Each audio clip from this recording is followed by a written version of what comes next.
To imagine presidents of the United States in this situation is highly disturbing, but even more distressing is to realize that the candidate is now subject to blackmail. All the brethren have witnessed the humiliation of the candidate. Each one has spoken of his darkest secrets. Nobody now feels he can break the pact of silence with the order. As of that moment, betrayal is highly unlikely. The government of the world's only superpower is packed with bonesmen. George W. Bush named 11 bonesman officials in his first government. Add to this various senators, congressmen, and chief justices, directors of the CIA, the Federal Reserve, and directors of banks such as J.P. Morgan Chase and Morgan Stanley Dean Witter. The American media is little different. Among others, Time and Newsweek magazines, in theory competitors, were both founded by bonesmen. The oldest and most influential families also belong to this select club. Bush, Bundy, Harriman, Lord, Phelps, Rockefeller, Taft, Whitney. All of them have undergone the odd ritual of initiation. All have spilled their darkest secrets. All have been ritually humiliated in front of their peers. And all of them owe loyalty to the order. It is estimated that there are some 800 bonesmen alive today. Around half of them active and in key positions in the American economy and political establishment. There are plenty of reasons to be shocked just by what we have learned so far. This is a secret society founded by an alleged drug lord that counts among its members people who have financed the Nazis.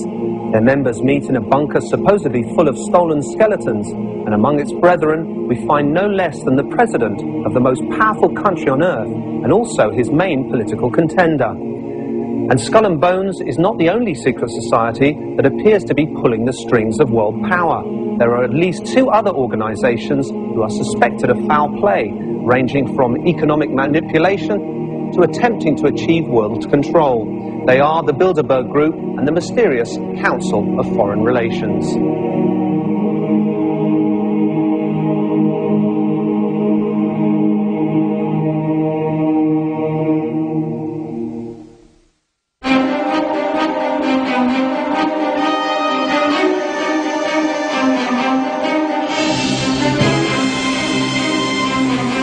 Skull and Bones has seen its power grow steadily since its foundation in 1832. In spite of its alleged early links to drug trafficking and Nazism, most of its known members are respected, influential politicians and businessmen.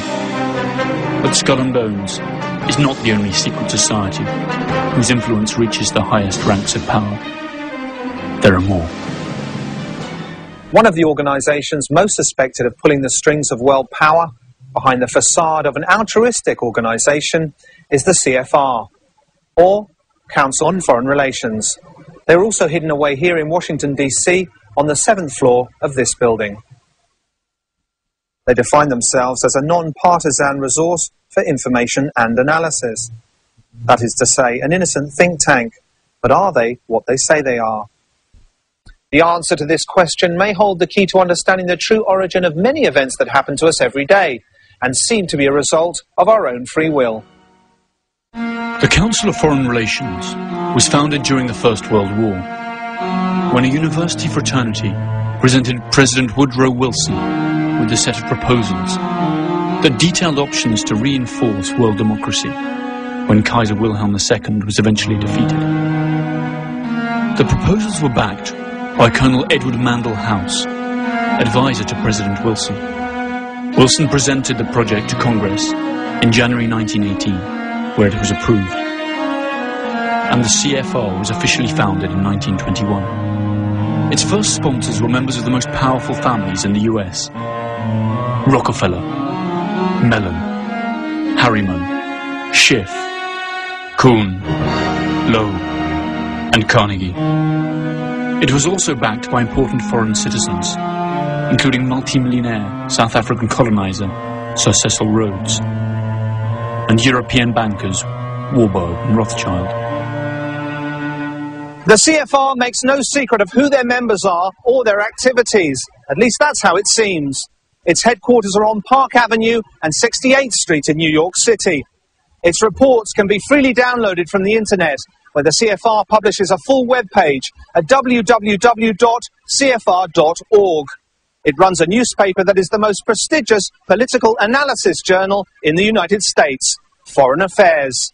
It seems they have nothing to hide. However, its critics say that it's nothing more than a facade, that the CFR is a dangerous organisation, set on achieving full global control through the levers of economy and finance. In other words, they're like executives out to privatise world power. According to its critics, the domination strategy of the CFR is to control both sides of conflicts, and its ultimate goal, the creation of a private world government that would run countries as corporations.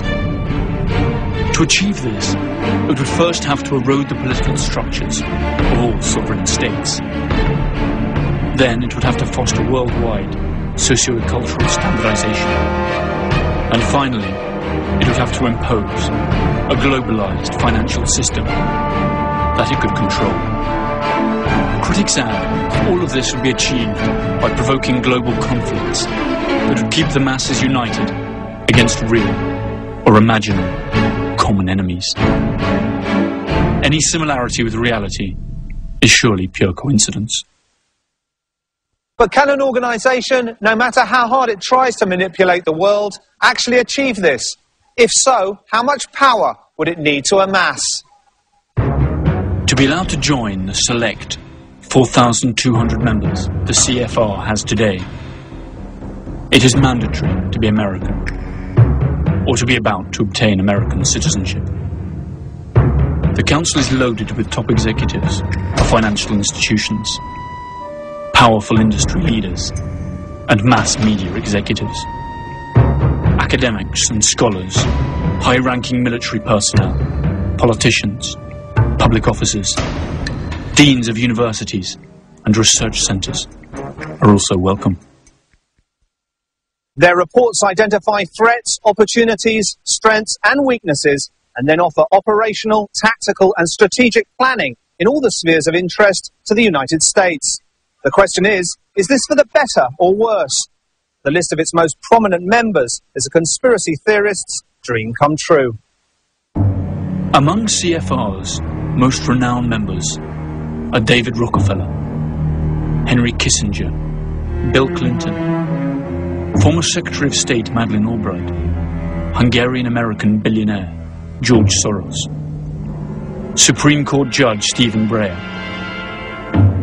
Low CBS Network's President Lawrence A. Tisch, former U.S. Secretary of State General Colin Powell, General Electric's former Chairman and CEO Jack Welch, current U.S. Secretary of State Condoleezza Rice, W. Thomas Johnson, President of CNN, and Katharine Graham, President of the Washington Post, Newsweek, International Herald Tribune Group.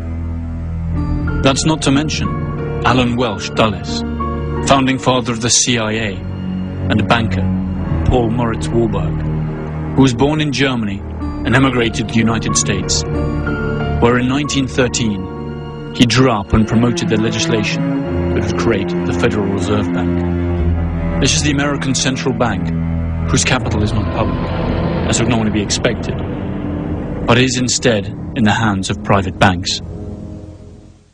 The Federal Reserve is not the only institution related to the CFR.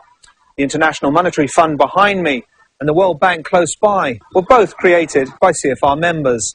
These three organisations control most of the world's capital, as well as distribution and aid policies. That is to say, they decide who wins and who loses. Both the IMF and the World Bank have come in for some heavy criticism over many years for their lousy management of world crises, when instead of acting like last resort moneylenders, as their mission states, they became involved in dictating the macroeconomic policies of deeply indebted nations, drowning them in more and more debt. This policy had catastrophic results for for countries such as Brazil, Argentina, Turkey and Mexico. Joseph Stiglitz, Nobel laureate for economics, has repeatedly attacked the performance of the fund, suggesting that it was the true cause of many of the aforementioned crises. This cannot be brushed off as hearsay, since Stiglitz was chief economist and senior vice president of the World Bank from 1997 to 2000. In other words, an insider. If we observe how the price of medical supplies generates gigantic profits for those who produce them, and at the same time kill millions of people who cannot afford to buy them, if we stop to think about the irreparable damage that multinational corporations carry out in the so-called third world countries, if we study the mechanisms of usurious loans of the world banking system that cyclically provoke crises that sink entire countries below the poverty line, it's worth asking, is economic war more effective than conventional war when it comes to achieving world power? Are the members of the CFR those responsible for carrying it out? Or is it all nothing but a natural byproduct of the capitalist system? The idea of a world dominated by private corporations, led by the CFR, might sound nonsensical. These corporations have a joint turnover that is almost twice the GDP of the United States, and employ more than 25 million people in the United States alone. Their power is surely already strong enough to twist some political arms worldwide. Perhaps the CFR is just an innocent think tank, like its members say it is. One thing is certain: the undeniable and enormous power wielded by such a group of influential people, for better or for worse.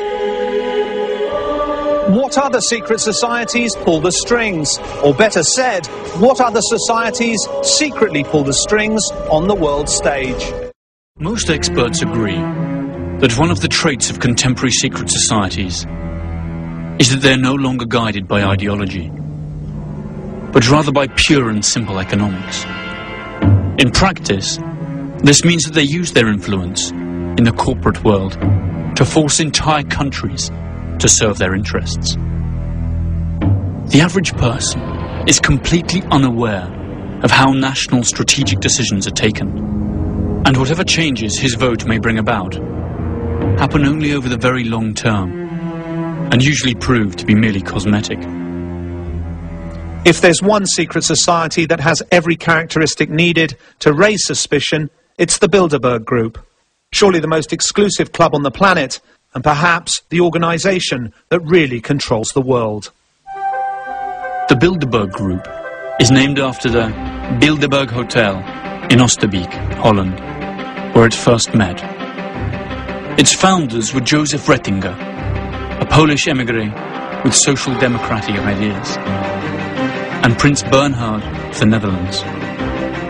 The annual meetings that it has held since then have been regarded as true milestones in international politics. For the occasion, each country sends two guests, one of whom is conservative, the other liberal. According to Prince Bernhard, the group was created as an entity destined to fortify the North Atlantic Unit, to stop Soviet expansionism, and to promote cooperation and the economic development of the countries of the West. Sometimes to better understand an organisation, you need to know more about the people who work for it. There are two interesting facts that question the integrity of the founder of the Bilderberg Group. Firstly, Prince Bernhard of the Netherlands was an active member of Hitler's SS in his youth. Second, he had to stop heading the meetings in 1976 after being involved in the Lockheed scandal related to the purchase of fighter jets. On that occasion, Lockheed was found to have bribed Japanese, Dutch and Italian officers.